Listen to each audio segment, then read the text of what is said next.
Good afternoon, everyone, and welcome to the Green Arrow FPL Podcast and Fantasy Football Hub as we look ahead to Game Week 22 and indeed the next phase of the FPL season. My name is Fergi, and as usual, I'm joined by the brilliant Rich Clarke. Rich, how are you? And what colour was your arrow in Game Week 21? Hi, Fergie. Hi, everyone. I'm well, thank you. I have my fifth red arrow in a row over the festive fixtures. I haven't had a green since wildcarding. I think maybe it was just after wildcarding. Anyway, yeah, it's the period of 17 through 21 has not been kind to me. I think my rank has gone up by 500% during that period. So it's gone from 13k out to 66, which still in the bigger picture of things doesn't seem too bad. But yeah, it's not been a great period of fixtures, although I know I'm not alone in that respect. I know it's been a very tough time and there's been some brutal variance out there. I just seem to have been on the wrong side of most of it. So, but you know, hey ho, still got some stuff to play for. I mean, 66k is still pretty impressive. I would say I'm catching up to you, but I'm not really. What am I about? About 86 points behind, but we'll see where we go. Just having a look at your team for last week. Yeah, really. Yeah. Wilson, Cash, Dorgu, and Gabriel. Not much else going on. What was your transfer? Yeah, I mean, Wilson's been carrying the team. Actually, he's been. Without him, I think I'd have been really sunk. I mean, there's a couple of things that have stuck out to me. I've been looking back over those 5 weeks, and a couple of key decisions which I think have really hurt me. Probably the Thiago to Ekitike transfer goes down as one of the worst transfers we could ever have made. I mean, 29 points in the last 2 weeks alone, I think, as Thiago has scored, hasn't he? This has been incredible. Ekitike obviously hasn't kicked a ball yet, but hopefully he'll be back this week and maybe can make up some of the ground. And the other one, and this is one that I'm sure you'll enjoy, is when I was faced with yet another Declan Rice injury a couple of weeks back, I decided that it would be a good time to bring in a Newcastle attacker. And of course, logically, I decided to go for the penalty taker, mate. You know, why not? You know, go for the guy. Why would you? Scoring in the Champions League, braces every week in Champions League, and I go for Anthony Gordon, who duly returned me 1 point. Maybe now is a timely point to switch to who you've got in your team from Newcastle. We could do, yeah. Well, I was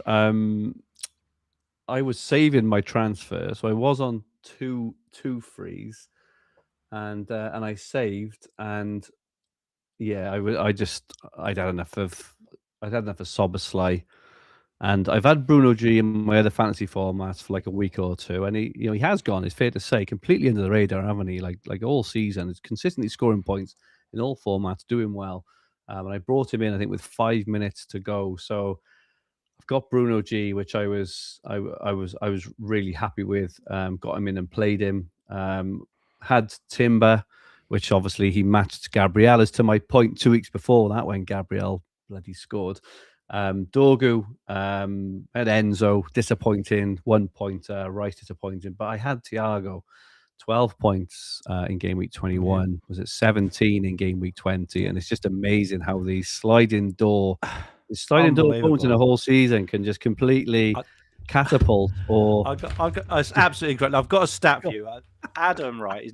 He's good. Adam's normally good at this. Just to illustrate the brutal variance. Okay, so this season, right? Okay, the expected goal involvement, right, for Anthony Gordon is 6.85. Okay. The expected goal involvement for Bruno Guimaraes is 6.43. Okay. Yep. Anthony Gordon has underperformed that expectation by 3.85. Yep. Bruno G has overperformed by 4.57. Wow. That is crazy. So that is rough calculations, over 8.5 goals variance between two guys who are expected to score roughly the same. Yeah, if I'm reading that right. It is, yeah. That is absolutely crazy. And in recent weeks, if you add that variance to the Thiago variance with the Ekitike transfer, I mean, I'd be in first place, I think. I think you would be on those two decisions. I mean, it's incredible, really. And it's madness that one out because it's it's hard. Well, hang on, I'm like, you got Mark Gui. It's not like it's just an easy reverse either, is it? Because you've obviously spelt those funds elsewhere. It's these sliding doors moments, isn't it? And obviously, you're probably not going to go back to him now because he's not going to score 5 goals in the next 2. But yeah, it's mad. It's mad how these things sort of work out, Rich. And yeah, so I've still got. I couldn't get to Gabriel, so I wanted to get to Gabriel. That was my number one thing, but I couldn't get to him, so I ended up playing O'Reilly. He only got a 1-pointer. Foden disappointed. I can't remember the last time Foden scored, but he's just that kind of player. You just can't let go of him yet. And Haaland 12. So I've gone from 1.5 mil to 1.1 in 2 game weeks, which I'm pretty happy about. But what I'm probably more pleased about is I'm such a bad FPL player that I couldn't get rid of Declan Rice and Enzo Fernandez 2 or 3 weeks ago because I had all these other fires to put out. I still got hold of them, and now it appears they're the darlings of the community, the most transferred in, and X, Y, and Z. So I've actually ended up somehow. Bear in mind, if you remember, Rich, in the last pod, I was on the floor, like contemplating life, wildcards, all the decisions I'd ever made. And now I'm in 22 in a pretty sweet spot. Only made one transfer. Already ahead of the curve, mate, without having played a That's all I want to be in life, is ahead of the curve. So I'm reasonably happy, and I've got two transfers in the bank, which I'm planning now for this week, so I can get to Gabriel and things. And I'm feeling pretty good, to be honest. Even though we just had a comment from Colin about sound. I'm not sure if he's saying sound as in that's a positive thing, or sound as in we've got a sound issue. Maybe we want to look at Scott, maybe. But yeah, feeling okay. Just while we're on the chat, let's say hello to everyone in the chat. It's not letting me scroll all the way up for some reason. But Weprino is in. Kermit. Let's talk vinyl. Colin Harrison says good afternoon. Graham Miller. Johnny Hack, Shekel Goblin, Ekatike will come good. Sellers will be punished. I agree with that. I think it's looking like a pretty prime fixture for this weekend. If you agree, Rich.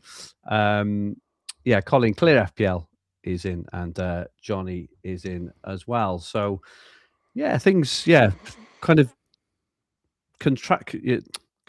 contrasting fortunes, Rich, over the last couple of days, but yeah, there's lots of people, Colin, saying the sound is fine, and Colin can't hear any sound.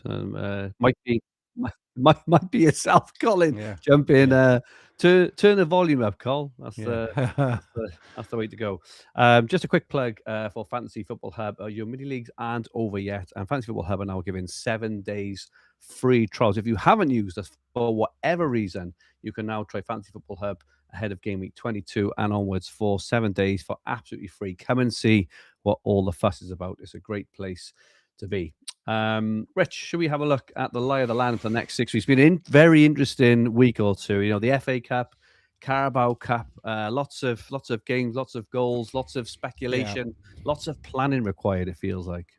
I think so. Yeah, we're really at the stage, I think, where there's a new phase of the game is beginning. You know, it was all about getting through and navigating the Christmas fixtures with up to 5 free transfers that we were given. You know, the African Cup of Nations is now down to the final, I think it is. Is it Senegal against, who won the second semi-final? I know that Egypt went out last night. I know Mane beat Salah. Mane beat Salah, didn't he? But yeah, I think that's nearly over. So AFCON's coming to an end, and we're now into the speculation about, you know, blanks and double game weeks on the horizon, when we should wildcard. You know, we're in a different phase of the game now. We're getting, I wouldn't say it's the run-in yet, but, you know, the run-in really starts after the probably the Cup 5th round, I would have thought. But then after, things are very clear. Just on that, Rich, just what it's my mind. You're absolutely right. We are, you know, we've like Christmas and New Year is absolutely a chaotic period of all these cup matches. And the lie of the land, which we put on here every week, kind of starts to become a bit clearer, because it's very, very speculative up until now. It's still speculative. Can I just ask, looking back at the first half of the season quickly before we move on, in terms of the chips, I know we kind of briefly touched on it, but now we're out of that whole period of using the chips, and now we're actually looking ahead to the next set of chips. Have you enjoyed the first half of the season? Do you think the chips added to the game? Would you like them to stay? I suppose just with that real fresh look back, because it was chaos It was fun, wasn't it? Yeah, it's. I have enjoyed the first half of the season, but that's easy for me to say because I'm doing all right. I'm in the top 100K, and that has an amazing impact on your morale and enthusiasm for the game. But the having 8 chips and 5 free transfers parachuted in after 16, 17 weeks. I mean, as a an engaged sort of season manager, I think that's a little bit too much. But I think they do add fun to the game, and I don't see them taking them away. I think we're going to have to learn to live with them in years to come. I think having just 4 chips to use across a whole season leads to very different play, and they have livened up the first half rather than it being a bit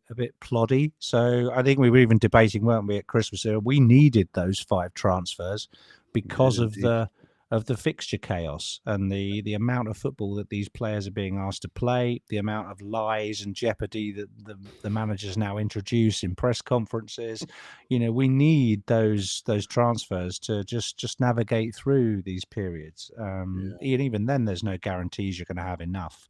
So I don't know whether we'll get 5 free transfers next season if there's no AFCON, but I could maybe see the game retaining an ability to give people some seasonal transfers to navigate December or something like that, maybe 3 or something like that. But chips, I'm okay with them. I wouldn't mess with them anymore. I wouldn't put any more in, and I wouldn't want to see the assistant manager coming back because we're getting to that point of the season where that was brought in last season, and that caused chaos, didn't it? So no, I like them. I'm okay. What do you think?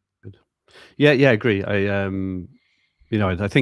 I think the last sort of 4 to 5 weeks, I found FPL just a struggle generally, but that's through sort of poor play or 50 days not going my way rather than anything else. But looking back, it was the most engaging first half of the season I've been involved with. It's great for content. It's great for us to chat about all these different things. And I also think it's raised the bar. You said about needing transfers and what's good enough. It's like, that thing when you talk about, I don't know, kind of money is how much is enough.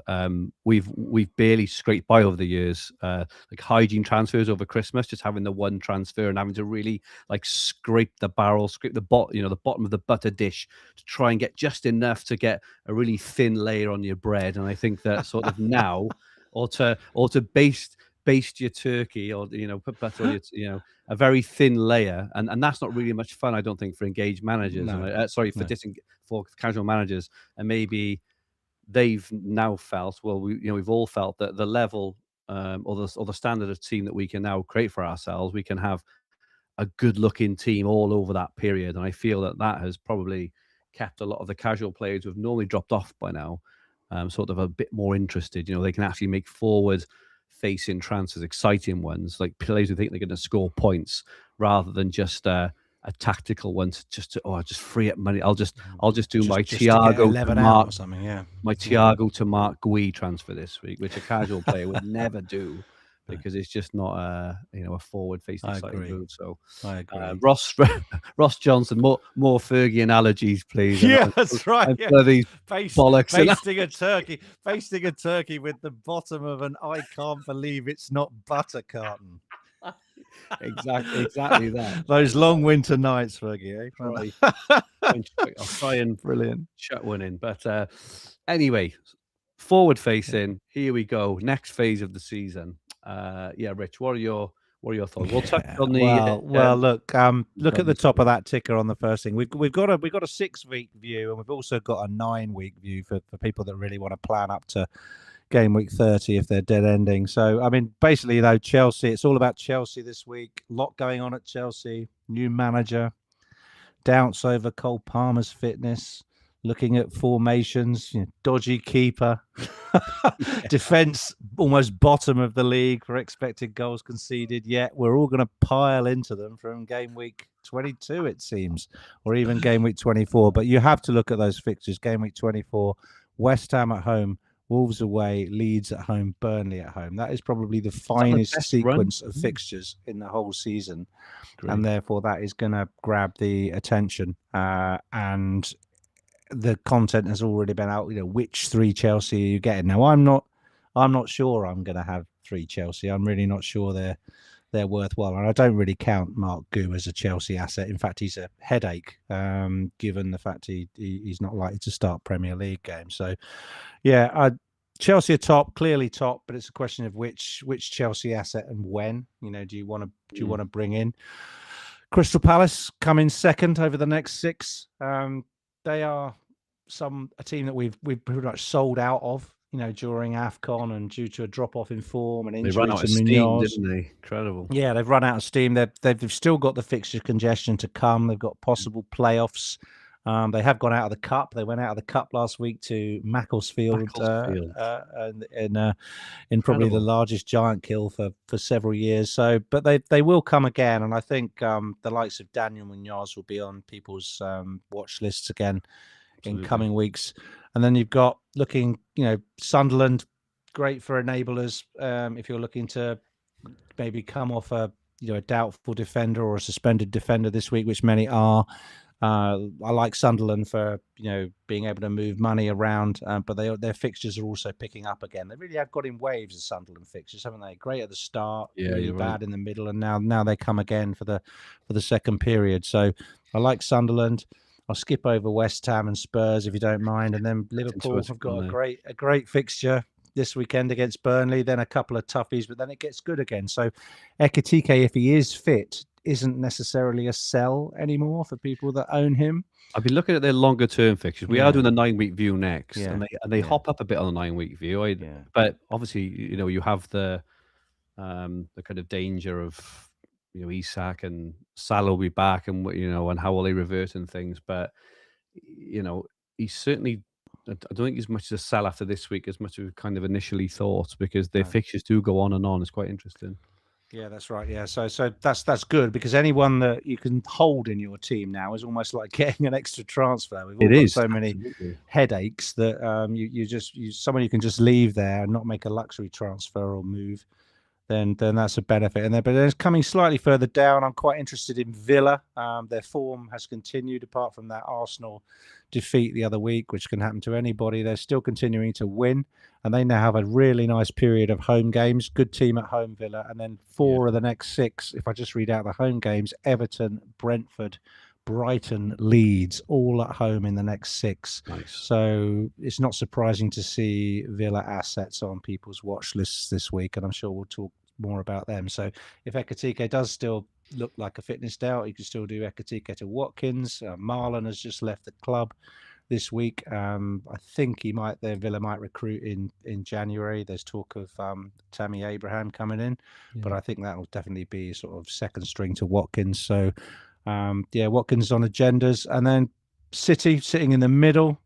City are not just on fixtures being middling. They're really, the situation at City now has become what it normally is. They've got so many riches of choice in their midfield and in their defence. There's so many options for Pep that it's really difficult to second guess who's going to start for City. In fact, even Haaland might get a benching. Pep described him this week as being knackered and needing to get Marmoush back so he can give him a rest. So City look like a don't buy, just pray type team at the moment, for the assets you've got. But looking down at the bottom over the next 6, Brentford, who have been returning huge amounts of points for owners of their assets, now go to the bottom of the ticker. But if you had Kelleher, Collins and Thiago last week, which a lot of teams I've seen have, it's an absolutely enormous amount of points, 39 odd points or something from those 3 guys. It's a huge amount of points. So, but now their fixtures do toughen up a bit. So you might see people just holding or benching or looking to come off. But Newcastle, it gets tougher. Arsenal don't feature well in either the 9-week or the 6-week view, but we'll they may well have a double game week coming, which we'll get onto it a bit to discuss. So Arsenal still look fine, but they're on the ticker. They don't look great. Yeah, just to add in United, obviously Bruno's back, new manager, and Buemo's back, Ahmad's back, but we get the perfect period of not having to jump in with their fixtures. They've got City and Arsenal the next 2, obviously, the 2 hardest fixtures. You can take a look at how they're going to shape up. Obviously, Bruno, I think I say obviously Bruno looks like he could be playing a more attacking role, and then they have a fixture run from 24, home to Fulham, home to Spurs, away to West Ham, away to Everton. The perfect time to sort of plot to bring in Bruno. Maybe others, depending on how it's going. Sesko seems to have potentially found a bit of form as well. So United from game week 24 onwards could be good. Yeah. So they're ones to kind of wait on, I suppose. Man City have got United away this weekend at Wolves at home. Then their fixtures toughen. So players like potentially Foden, O'Reilly, they may come off the main. This is that we'll talk a little bit about Wildcard in 24 in a minute, because that's looking like a very popular fixture swing period. I think Spurs have got a great next two fixtures. Mentioned Romero last week, but they're home to West Ham, away to Burnley, and then their fixtures get tougher again. But interesting. Just looking at the 9-week view then, Rich, and as we mentioned earlier, Liverpool's fixtures, they're right at the top, and those run of attacking fixtures especially are good, and Virgil seems to be one of those players who was in vogue around about game week 14 to 17. Everyone had to have him, got to have him. It'd been awful, but now it looks like again it may have come all the way around. If you hold on to Virgil, all of a sudden I don't think you're selling, you. Well, no, that's right. They definitely steadied the ship in terms of the defense. So they have got some issues. Connor Bradley looks like he's out for the rest of the season, I think. So that means that Szoboszlai might start playing a bit more at right back. Yeah. So that may dampen his appeal. But on the whole, I think Liverpool are looking better than they were, less shaky. And there's not such a rush, I think, to dispose of their assets. Plus, although they're playing Newcastle and City in 24 and 25, they have got 3 out of the next 4 at home. And then if you look slightly further ahead in terms of 28, 29, 30, which will be a popular time for people sort of holding and dead ending into game week 31. They've got West Ham, Wolves, and Tottenham at home. So some really nice fixtures on the longer horizon. So I think Liverpool, I wouldn't buy necessarily, for the long term. There's better options in the short term. But if you're holding the likes of Van Dijk, Szoboszlai, Ekitike, there's no reason to really sell. And of course, if you want to bring Salah back when he's not owned by anybody, he might be back next week. So could yet feature in our fantasy lives, Liverpool, before the end of the season. Indeed. Let's have a look at Ben Crellin's fixture planner. So obviously off the back of the cup games this week, there's normally always some kind of fallout in terms of fixtures, Rich, and we know a bit. We don't know everything yet, but how is the land looking for blank and double game weeks as we head into the second half of the season?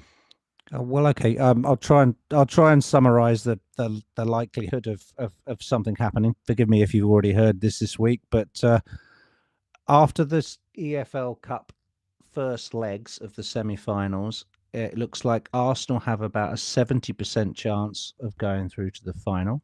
Yep. They have a 3-2 lead with a home tie against Chelsea to come in about 3 weeks' time. Man City have taken a 2-0 lead from their away leg at Newcastle, and although they lead the tie by 2 goals rather than 1, they have a less of a chance of going through. That's probably because they just fancy Newcastle to get a result, maybe because they're the holders, I don't know. They're a 63% chance to make the final, City. But in all likelihood, with home games to come and a lead, you'd have to think it was likely there's going to be an Arsenal-Manchester City final. So. In the EFL Cup.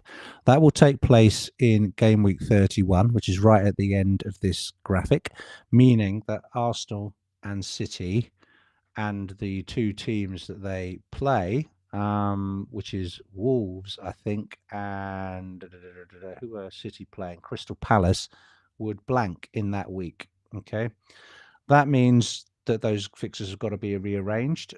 City cannot double, I believe, before game week 31 because they simply have too much fixture congestion to come between now and that point. What's not quite inked in here yet is that there are knockout rounds of the Champions League to come. Yep. There's also FA Cup round 5, and there just isn't a midweek for City to have where that double could be brought forward. That is not the case with regards to Arsenal's fixtures, and Arsenal remain in all competitions, both domestically and on a European basis. So what happened last year, I think the game was Liverpool and Aston Villa, was that the league intervened and brought that fixture forward from around the same period and put it into game week 25, I think, and it went straight in at all the time we were messing around with the assistant manager chip as well, and it was just chaos, wasn't it? We had a Liverpool double game week and we had the assistant manager, if you remember. It was a double, Rich, if you remember, for Liverpool. They had 24 and 25 or something. It was a double. It was crazy. Correct. Yeah, it was crazy. So if that behavior or if that precedent gets repeated, then what we will see, according to Ben, is we will see Arsenal having a double game week in game week 26, away to Wolves, away to Tottenham. Right. And Wolves having a double game week at home to Arsenal, away to Palace. Now, if you are, and we'll get on to wildcarding in a minute, if you are thinking of wildcarding in the popular game week 24, you will not know the outcome of those semi-finals until after you've pressed the wild or you've finished your wildcard, because the game between Arsenal and Chelsea and the game between Newcastle and City take place between game weeks 24 and 25. So you will have to hope those percentages I mentioned are true and that you get the outcome you want, which is those two teams blanking in the double game. Because obviously you can plan for that double. You might bring in someone like Mane from Wolves as your third striker, so you can cover him and play him in the double. You might want a wild card. You can sort out your Arsenal assets so you've got the best three at the time, which could be Gabriel, Timber, Rice, for instance, or if you're sitting on Raya and you don't want Raya anymore, you've got an opportunity on the wild card to sort those assets out. So there is upside in doing it, but you may be second guessing, and of course you are definitely second guessing the blanks and doubles in the second part of the season beyond game week 30, where the FA Cup will decide who blanks and who doubles. Really, really interesting stuff, and this is kind of laid out. I think it's reasonably straightforward. Obviously the FA Cup lack of replays now has helped sort of clean this all up. Depending on which side of the fence, if you're uber engaged and you love the chaos because you feel you get an edge, it's probably not as good as it used to be. But for me, certainly with a very small brain and and kind of I don't like to plan too much ahead. I think it feels fairly straightforward. The kind of short term thing it feels like we need to think about is which Arsenal 3 do we want, because one, they are currently the best team in the league. They have a very settled team regardless. They will likely double or they could double in 26. So, and there's the thing with Raya, as you said, would you go for Raya or a second defender? And there's the whole sort of Saka and Rice thing as well. So where'd you land, Rich, on your best 3 for Arsenal? Not taking into account where you are with your own team. If you were to wildcard now, what are the 3 you would pick? I think it's really tight. I don't think anybody can really say one is miles better than the other. Certainly statistically, having Timber and Gabriel is a sound way of setting up your defense, because you only have to worry about one or two spots around them every week. Just play them every week. Yeah. However, apart from I think there may be 2 clean sheets out of the last 10 fixtures is what they've actually returned. Yeah. They don't often get DEFCONs. Gabriel did for a little while, but because Arsenal have so little coming at them, they don't. It's hard for them to get DEFCON. So I always think, well, if you're going to have Saka and Rice in midfield, if they get a clean sheet, then they get a clean sheet point each anyway. So you're only down 2 points, which you're swapping for that extra attacking upside. So I think there's very little in it. You just have to have a sort of gut feel about, do you think Saka is worth 10.2 million? Do you want to hold Saka for potential captaincy in game week 26 if they get that double game week? So do you want the attacking penalty taker with the higher expected returns, Point. or do you want to hold Saka as a placeholder to move to Palmer when Palmer is fit and firing in game week 24-25? So there's still reasons to hold and have Saka. Sure. I do like Declan Rice. My problem is I keep having to buy him every other week. It'll be if I buy him this week, it'll be the third time I bought him in 6 weeks. So basically, I just need to have him and hold him. So personally, right now, if you put a gun to my head, I'd go Saka, Rice, Gabriel. But I do get the Gabriel, Timber, and one of the other two. Yeah. What's your three? It's probably. I think you've raised some really good points, which I hadn't really thought of too much. I think if you were to have asked me 3 minutes ago, I think I would have said Gabriel, Timber, and Rice, just because I think of the way you can spend that extra money. I think Rice is keeping pace with Saka. I know Saka will have his odd game where he gets his 10-pointer, maybe an odd 12 or 14-pointer, but Rice seems to be averaging out and keeping sort of pace with him. And I agree with you on Timber and Gabriel with the clean sheets, and their fixtures are not getting any easier, Arsenal's either. They haven't got this massive green run coming up. A lot of them are away as well. But now what you've said is really interesting, because if you come up to game week 26 and you're not prepared, and say Saka braces in game week 25, and all of a sudden, and Rice has suddenly got a niggle, you're not getting to Saka, because you can't. You're not going to be able to find 3 to 4 million unless you take hits, unless you completely disembowel your team.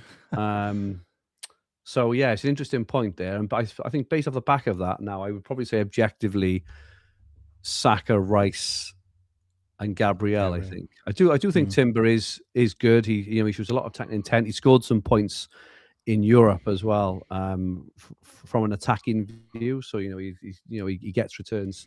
Does get attacking returns. So interesting. But the captaincy in 26 is a big one for me that I hadn't really factored.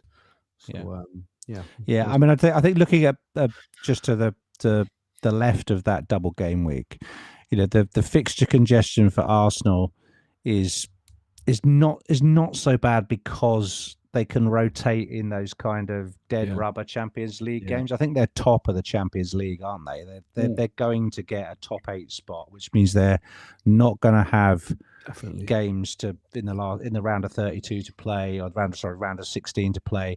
And they can rotate in those Champions League games and in the FA Cup game that immediately precedes the double. So I was a little bit worried about Noni Madueke taking a lot of Saka's starts. I still think there's a possibility he may start a league game ahead of him, but on the whole, he should get those lesser games, I would think, and that will allow Saka some rests. Tough one. I think Ben White, who again had a good game last night, I think he could be a threat to Timber's minutes a little bit in terms of moving forward. But we're second guessing, and it's always difficult to second guess. And I think if you have or are holding a structure with Raya in it, if you're holding a structure with Timber and Gabriel, there's absolutely nothing wrong with it. And I wouldn't break it up or switch it around unless you were using a wild card. I think the takeaway which I take from that is maybe I'm not as set on the 3 as I thought, and maybe I need to, because it's easy to make a plan to get to the 3 you want, but as we know in FPL as well, things change really quickly. The whole narratives around things change from almost 1 week to the next, but definitely in sort of 4-week blocks, right? So in game week 23-24, when we're talking about this in 2 or 3 weeks' time, it may be completely obvious. Saka's scored, 3 and 3, and Rice is nowhere to be seen. He's reverted back to the number 6 role. It's not all of a sudden. It's not it's not so obvious. Not obvious, is it? I think flexibility and if Palmer takes advantage of these fixtures now and starts smashing it and stuff again, it may be the Saka to Palmer thing. So interesting stuff. Transfer targets ahead of game week 22, specifically for this game week. Some really, really good names on here. How many of these have you got, Rich, on screen? None. Really? That's incredible. I've got 3. Come on. Got any. Well, that's fantastic, mate. I wish I had your team and not mine. Have you got 3 of them? That's incredible. Yeah, I've got 3. What's gone wrong, man? I know. Well, look, I must admit, I was struggling to put a defender on here. If you are a Michael Keane owner and you want to get rid, if you are worried about Nico O'Reilly's minutes and starts going forward, which I am, you may want to get a defender. The only other defender I thought of putting on here other than Chalobah was Alderete of Sunderland, who's 4.1 million. I'd probably go for him over Mukiele now. But yeah, Chalobah, I'd have put him on here yesterday, but after watching Chelsea last night in the semi-final, I don't really rate their defence that highly. I mean, the keeper's dodgy. 2 mistakes from Sanchez, who's my keeper as well. So yeah, it's not looking great, is it? But if you want a Chelsea defender for the upcoming sequence of games, then Chalobah is probably your most reliable starter and your best choice. I think he's around 5.3, 5.4, I think. So yeah, Chalobah okay this week. Home to Brentford, 4 home games in 6, and those private fixtures. Enzo, who you own, I think he'll be the most popular transfer this week. Him or Rodgers, I think, would be the 2 most popular transfers this week. So Enzo Fernandez, certainly with the doubts around Palmer's fixtures and ability to play every game going forward.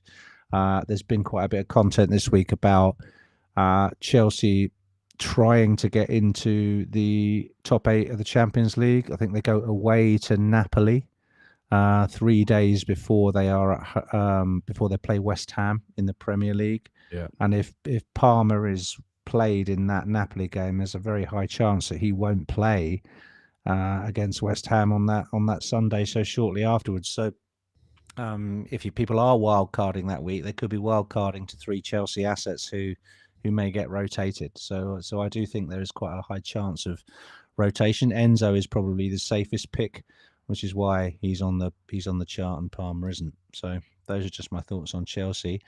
If Adam was on, I know Adam's thinking of buying Morgan Rogers this week. He's been very strong on social media about his stats and his chances. He's really picking up. He's got up to 7.7 million now, though. Morgan Rogers. There's been a bit of a bandwagon going on for the last few weeks on him.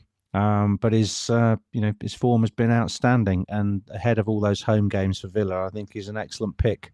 Yeah. So, more really like Morgan Rogers. What more can I say about Bruno G, apart from the fact it may be a little bit late to buy him? However, I'm sure you're looking forward to this week's fixture. I am for this week, but I'm already looking afterwards. And I think Bruno G to Rodgers may be my move potentially next week. I don't think I can get to Rodgers this week, but Bruno G was very much a 2-week. I say a 2-week punt. We'll see how he does. He's delivered consistently. He's delivered consistently all season. That's why he's in the wherever he is now, in the top sort of 2 or 3 for midfield points. Where is he actually now? Yeah.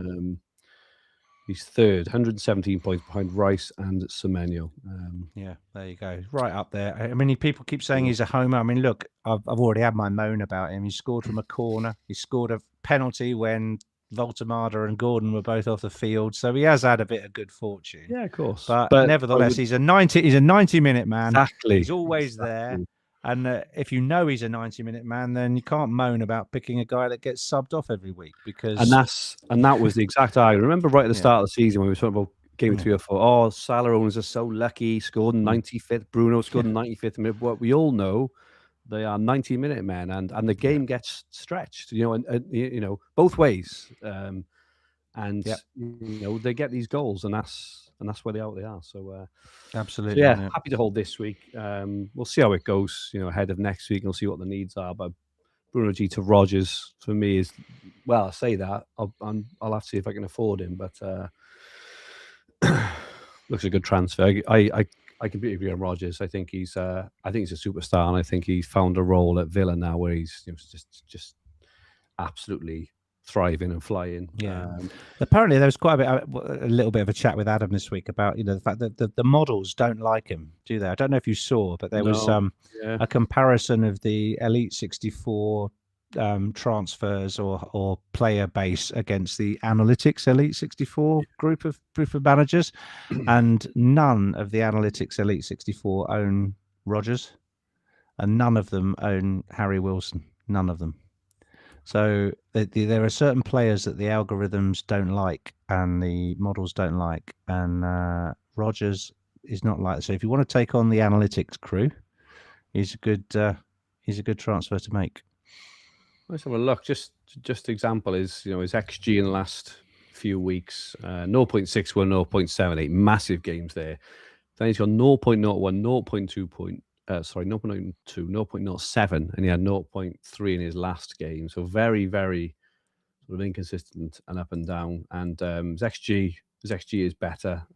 Doesn't have pens maybe, which is again is while he's up against other players. But yeah, interesting. His points are not predict to have massive points. It's the same for us on the hub as Tielemans. Yes. He's not going to come up as a recommended transfer. That's that's interesting, isn't it? Interesting stuff. You've got Declan Rice on here as well, obviously. I think Scott stuck him in there. That's Did our he? producer Scott. He's done that to taunt me. I think I've assumed that everybody except me's got their 3 Arsenal players by now. But yeah, he is likely to be my transfer in this week. So I'm not going to argue with Declan Rice. If you haven't already got him, you've got to think about getting him. If you bring him in as well and you have Saka and you double up, you're going to be more inclined to maybe move Saka onto Palmer because you've still got the Arsenal attacking cover to a certain extent. So yeah, I really like Declan Rice. He's arguably the player of the season, isn't he? He's a fantastic for DEFCONs, taking corners on the other side to Saka. So you always get, every time Arsenal get a corner, you've got a chance of an assist.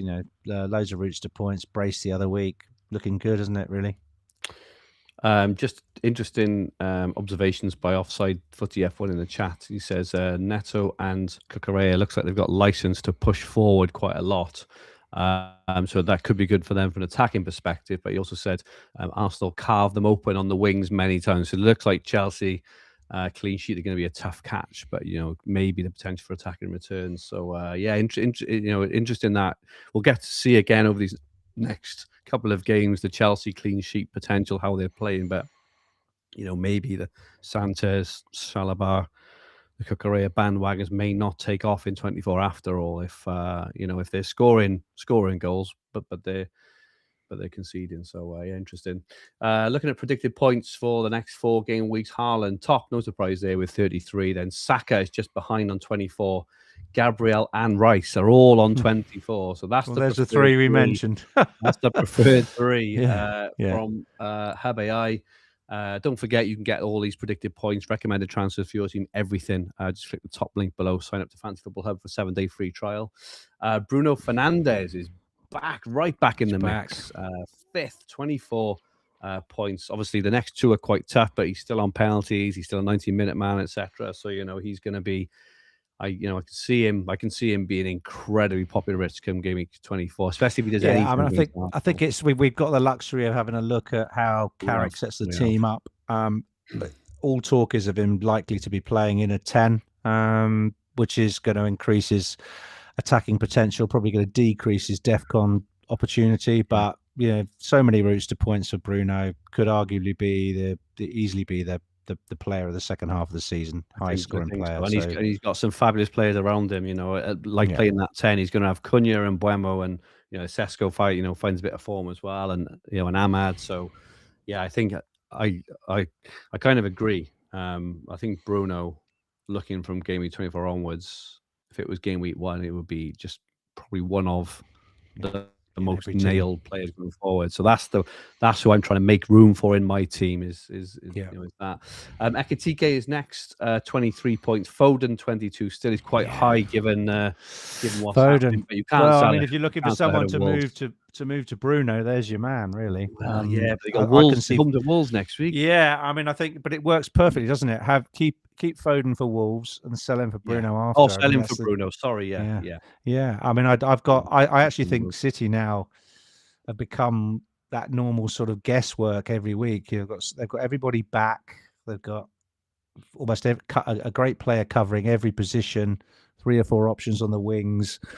It's really difficult. You're not going to get every game started by Foden now. I think he'll be all right. He's got a very good record against Man United, so I wouldn't sell him this week. But I think you've got to be thinking you can move him on from game week 24 onwards. Yeah, I think you're right. Foden to Bruno is the moving 24, and Buemo is back. Thiago, Bruno G, Cunha, they're all on the 21-point mark. Timber, Palmer, Enzo, Odegaard, Gakpo, all around 20 as well, but all very, very congested. Romero down the bottom. Semenyo is the one we haven't mentioned yet, Rich. Yeah, well, Scott suggested we put him on the picks, right? Had a great start. He's played the 2 cup games so far. He scored 3 goals. Only 2 of them were allowed. There was nothing wrong with the second one he got the other night, but looks great, doesn't he? Slotted straight in. I've seen teams, some of my guys have got 4 City players now because they held on to Semenyo with his Bournemouth shirt on, and now they're going into the coming games with 4 City players. I wouldn't be a rush to sell Semenyo until he gets dropped or until there's a drop off of his form. There are other City players I'd sell before him, but would I buy him? Again, for the same reason, I don't think he'll start all games. Well, he can't play. We understand he can't play in the Champions League games. The next ones? They can redo their squad for the knockouts, I think. But for the short term, and I may be wrong, please correct me in the chat if this is wrong, but my understanding is because he's not registered, he can't play, which I think for the next 2 games makes him nailed. Yeah. I'm guessing, you've just put in sort of 2 and 2 together there. Keep him if you've got him. I think for the next 2 and see how it goes after that. Again, he could be a move, move on to Bruno then potentially. How about our best game week 22 wildcard team? Sanchez and Davrabka as the 2 preferred. We then got Gabriel, Chiao for Newcastle, Mukiele, Alderete, and Rodon. That is a pretty tight defense. I'll say that. Double Sunderland, you mentioned, Rich, their run is fantastic. And they get DEFCONs, they get clean sheets. So it was hard to argue for the next sort of 5 or 6 game weeks anyway. It does allow a pretty powerful midfield and attack there in Bruno Fernandes, Declan Rice, Bruno G, and Phil Foden, and then Haaland, Ekitike, and Thiago.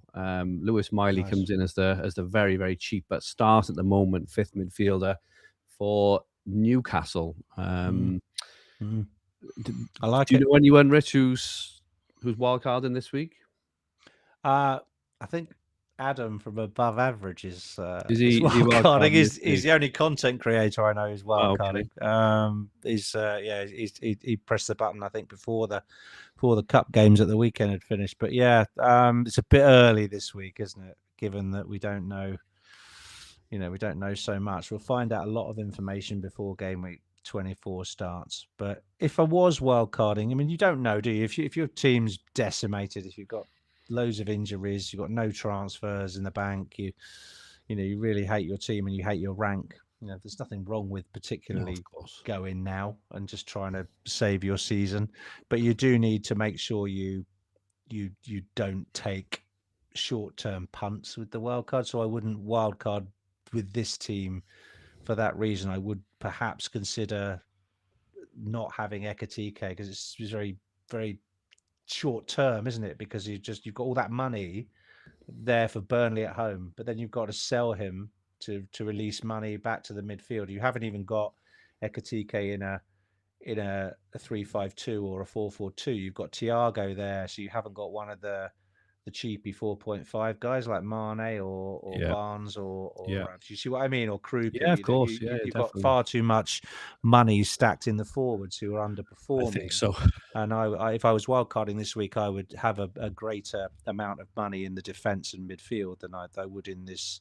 I think this wildcard is too aggressive for immediate returns. Would be my synopsis. I think Morgan Rogers would probably be in mine. Yeah. As well. I think he's looking. He's looking key, and probably Enzo as well. So, but it's it plans in transfers as well. So maybe it's planning, Foden to whoever, Foden to Enzo, or someone to Rogers. So who knows? But interesting look there. And just looking at the best free hit team this week, Alisson in goals home to Burnley, Romero and Van der Ven double up home to West Ham, Gabriel, and then Gakpo, and Ekitike from Liverpool, obviously home to Burnley. Bruno and Mbeumo home to City. I think Man United's XG has been pretty good, and Man City's XGC has been quite poor, so maybe why he's targeting them. Bruno J against Wolves. Rice, your target this week, Rich, against Forest, and Haaland.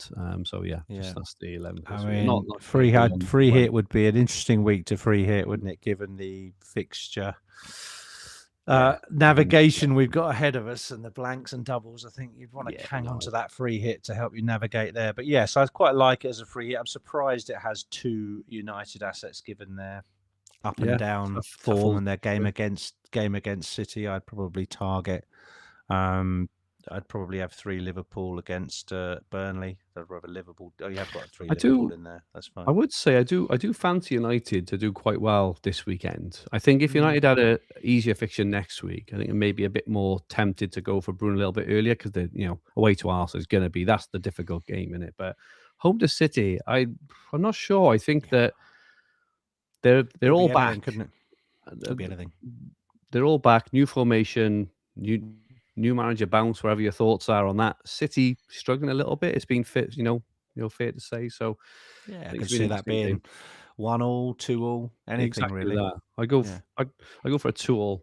Fergi is a punt for game week 22. So this week I've gone for someone. It's very much a 1 week punt. This is someone I think I would go for.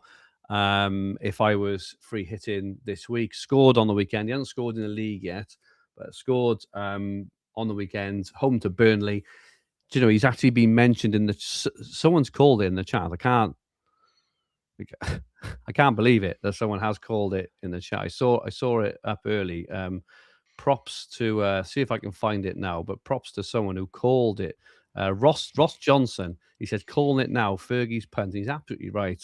Jeremy Frimpong is my punt for this week, game week 22. I don't think Salah is going to be back and sort of walk straight into the team after the weekend off. Get the weekend off, or come off the bench maybe. So Frimpong scored against Barnsley, I think it was, in the FA Cup. From what we see, it looks like maybe Szoboszlai may continue to fill in at right back.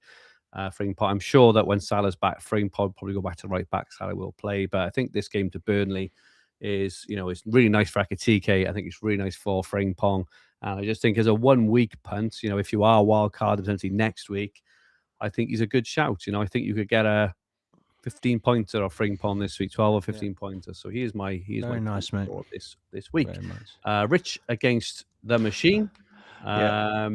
Game week 22. Rich, who are you going for? Once again, I've been scouring the expected points on the hub for someone I think I can, just get ahead of. I think this person is very popular this week, but he still has only got, for some reason, I think it's just a bit of a sort of, model defier algorithm, flies under the radar for some reason.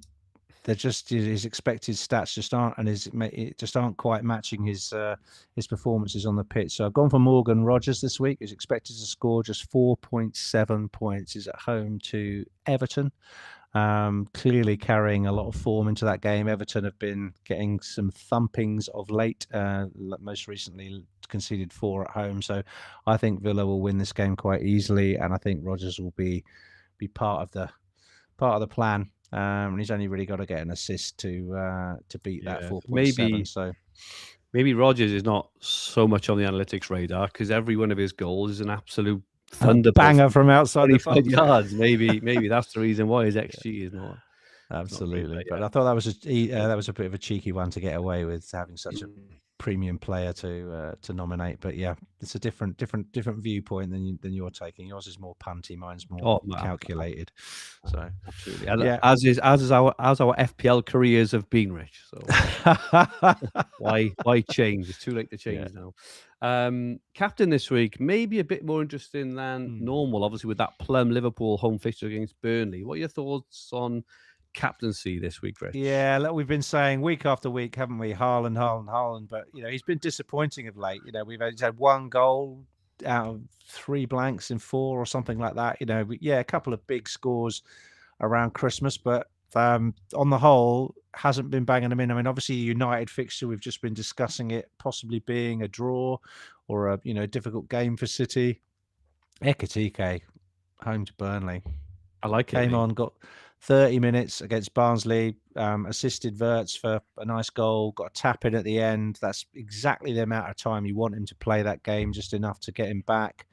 Can't see him not starting. He may not finish the game. He might get 70, 80 minutes, but what damage can he do against Burnley in that time? So I do like the Ekitike captaincy. I'm not saying I'm definitely doing it, but I am considering it. What do you think? I'm in exactly the same boat. It's a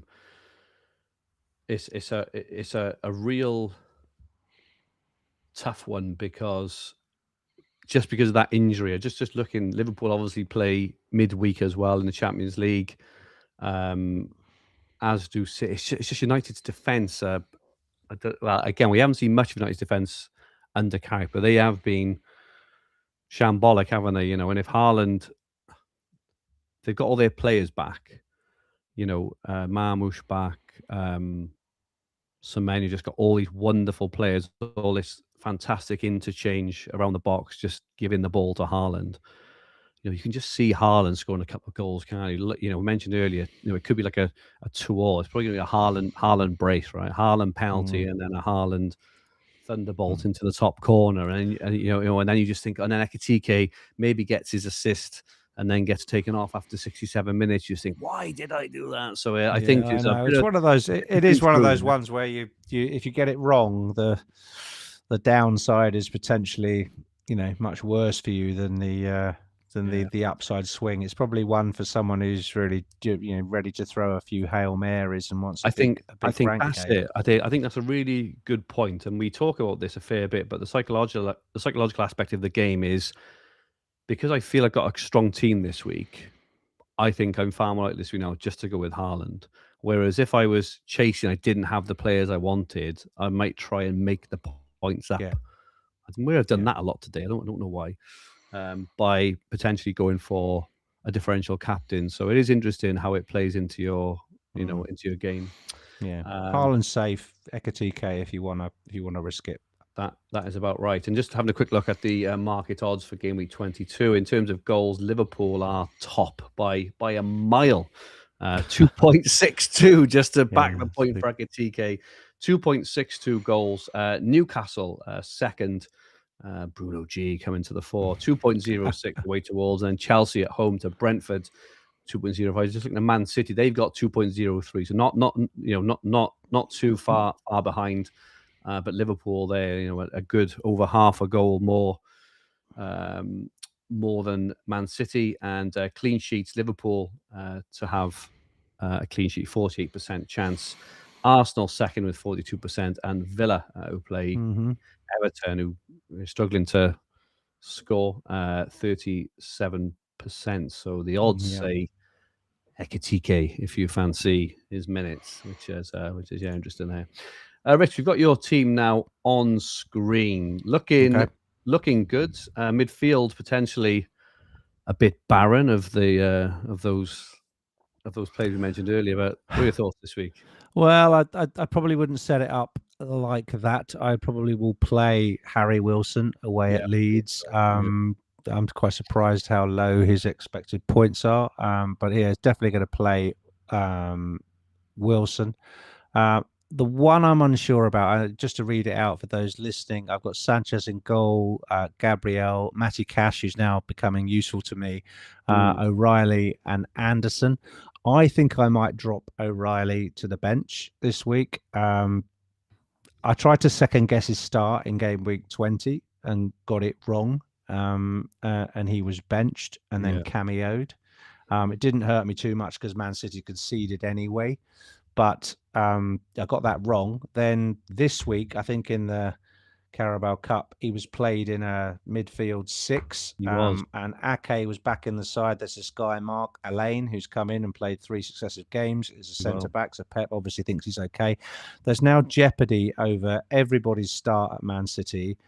And that's not what you want, is it? You want to be able to trot out your defenders, knowing they're going to start, knowing they have a chance at DEFCONs, knowing they have a chance, just putting a defender out who you think could get a 1-pointer, because he will bring O'Reilly on. That's the thing. He'll bring him on in the 90th minute for a cameo just to waste a bit of time. And so I think I'm going to need to sell O'Reilly. But this week I can play Anderson at Leeds, Cash at home to Everton, and Gabriel, and that's fine. I can drop O'Reilly and Dorgu to the bench who can play each other. And Saka, Foden, Anthony Gordon, who I hope pulls back some of that variance this week away to Wolves, and Wilson in midfield. Ekitike, come on, Ekitike. It's time to pay for that transfer. And Haaland, battle it out for the captaincy. I think my recommended transfer is a bit of a surprise, isn't it? I'm going to bring that up. Yeah, it's up. It's up there, mate. Do you want to talk it through? Yeah. Anthony Gordon out when he's playing Wolves away. Maybe the algorithm knows that Gordon's going to get a benching. I think Jacob Murphy got a bit of an injury in the cut match, which means there's room for both Barnes and Gordon in the starting lineup. So I'm pretty confident Gordon will start this one. He has been getting hooked, so I think that might be a reason why the AI doesn't like his minutes so much. And but I'm going to give him one more game. I've got another player I'm going to sell for Declan Rice, but I do like the Declan Rice pick. It'll be the third time I've brought him in, and this time I will not sell him. I promise. Don't sell him. I agree on all those points. He is. He has a propensity to get hooked, which does impact his minutes, and obviously expected minutes are such a massive driver in predicted points. So he was on 75 minutes. That's his sort of average over the last 6. But the Murphy thing is, it is a good shout. Do they play midweek in Europe? They do play midweek as well. Just something to think about there as well. He has had his injury issues this season. So is he going to play 90 then play Europe? I don't know the answer. Interesting. I know. You've got to give your players the Wolves games and the Burnley games, haven't you? So I'm going to sell. Definitely. I'm going to sell Cunha this week, mate. I think he's been the very, very popular sell. Obviously they're at home to City. He's not the United asset that I want to own. I don't think they're good enough to own 2 attacking assets. You might get a few United fans buying 2 attackers, but I want Bruno Fernandes, and I'm going to get Bruno Fernandes in game week 24. Spoiler alert. So I'll sell Cunha this week for Rice, and that will just complete my optimum Arsenal trio in my eyes. And I think that's an easy transfer to me. If I had my 3 Arsenal, I would probably look at Enzo or Rodgers this week, who I think are both excellent picks if people want to go differently to Rice. Superb, mate. Good stuff. Look at my team. I'm struggling. My keepers are absolutely dreadful. I've got Petrovic, though I have noticed Bournemouth's fixtures do pick up significantly in a few weeks' time, so I'll probably hold on to him. Petrovic away to Brighton is my keeper of choice this week. I'm not expecting much, but it is what it is. I've then got how my team looks: Timber, Mukiele, and O'Reilly. He's got Anderson on the bench at the moment, but I'll talk about that in a second. It's then got Rice, Bruno G, Foden, and Cunha, but I'll definitely be selling. I'll definitely be playing Enzo ahead of Cunha. Then Haaland, Ekitike, and Thiago. Still got Thiago, and against that Chelsea defence that we've just seen, I think he's all right to play, isn't he? So I'll probably play Thiago. Put the vice captaincy on him, mate. That'll be fine. So I've got 2 transfers, and my thoughts pre-pod were I can do Cunha to Tavernier. Ideally, I'd like Rodgers. I would love Rodgers. He would complete the set. I'd have the dream midfield then. But if I do that, I can't get to Gabriel, and I think I've ridden my luck a bit too much. Gabriel is just a must-have, right? He's almost like a Haaland in the team. So I'll give it more thought, but I think I'm going to do Cunha to Tavernier, who I think is probably the cheap midfielder of choice. Bournemouth fixtures pick up significantly from, let me just find it, game week 24, where they go to Wolves. and then they've got Villa, Everton, West Ham, and the fixtures go on and on. So I think he's a good long-term move. He's only 5.5 million as well. Looks like he's on penalties. Kluivert's had surgery, Semenyo gone, etc. So I think he's nailed, and I like him. And that gives me then enough money, or gave me enough money, to go from Dorgu straight to Gabriel. However, that only leaves me for next week, I think it's like 0.4 million. And I'm pretty keen next week on getting Rodgers in. I'd like to be able to get to Rodgers, probably maybe from Bruno G, which I'd be tight on money. I'd be watching funds, watching price changes. I can't be bothered with all that. Yeah. And it gives me zero flexibility. But what I could do, just based on the conversation we just had, Norrie is back as well for Man City. So I could just do O'Reilly, right? I'm not bothered for playing O'Reilly this week. It does have Wolves next week, but after that, it toughens up. I could do O'Reilly to Gabriel. If you hadn't said that, I was going to suggest you made life more comfortable yourself financially and sell O'Reilly, and then that way you've got a bit of money to play with for other reshuffles. You can always upgrade Dorgu if he wait for Dorgu to get dropped, because actually Dorgu has been forecast to play this week, I think. So Shaw got sent off, didn't he? So I think Dorgu's going to play. So I think you can kick that down the road a bit. But I get the move, but that's a big amount of money. Dorgu to Gabriel. I would sell O'Reilly. I don't really want to make two defender moves, so I would sell O'Reilly and get it done. I think you're right. So I'm going to do a O'Reilly to Gabriel. That leaves me 1.5 million in the bank. It means I can comfortably do Bruno G to Morgan Rodgers next week, and I can then also do comfortably Foden to Bruno Fernandes in 24. And in terms of defense, we mentioned Sunderland's run, and this is why I love having Mukiele and Anderson. They've got a good run anyway. Mukiele is good for DEFCON. Anderson is great for DEFCON. So I don't mind just having them anyway, just on the bench, coming off the bench. So my only problem area, I haven't got Saka, but I'm kind of okay with that. Later down the line, there's the potential I could go Thiago to Mane for Wolves, which could free me up the money to do someone to Saka potentially. I could get rid of Timber, go down to Timber to someone else.